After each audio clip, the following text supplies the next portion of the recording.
नेरळ कर्जत परिसरात धुमाकूळ घालणारी ट्रान्सफॉर्मर गँग गजाआड.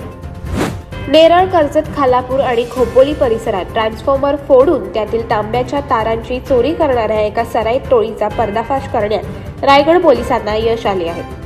नेरळ आणि कर्जत पोलिसांच्या संयुक्त पथकाने तांत्रिक तपासाच्या आधारे मुंब्रा येथील 5 आरोपींना अटक केली असून त्यांच्याकडून चोरीच्या 450 किलो तांब्याच्या तारा आणि गुन्ह्यात वापरलेली कार असा एकूण 10,05,000 रुपयांचा मुद्देमाल हस्तगत केला आहे. 13 जानेवारी रोजी नेरळ पोलीस ठाण्याच्या हद्दीतील मौजे धामोती येथील डिस्कव्हर रिसॉर्ट समोरील एका ट्रान्सफॉर्मरमधील तांब्याच्या तारा अज्ञात चोरट्यांनी लंपास केल्या होत्या. चोरट्यांनी ट्रान्सफॉर्मरमधील ऑइल खाली सांडवून सरकारी मालमत्तेचे मोठे नुकसान केले होते. या प्रकरणी 14 जानेवारी रोजी नेरळ पोलीस ठाण्यात गुन्हा दाखल करण्यात आला होता.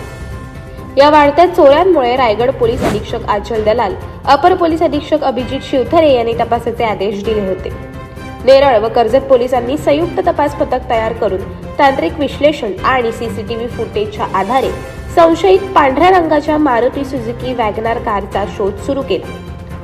24 जानेवारी रोजी ही कार नेरळ कर्जत बदलापूर रोडवर संशयास्पदरित्या फिरताना आढळली.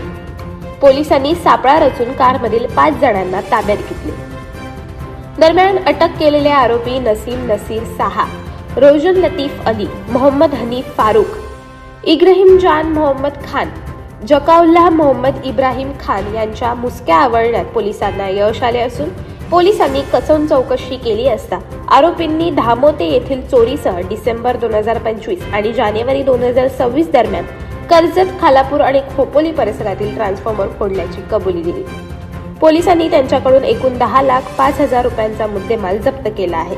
अशाच अनेक घटना आणि बातम्या जाणून घेण्यासाठी सबस्क्राईब करा आमचं YouTube चॅनल केव्ही न्यूज आणि इन्स्टा पेज कृषीवल न्यूजला फॉलो करा.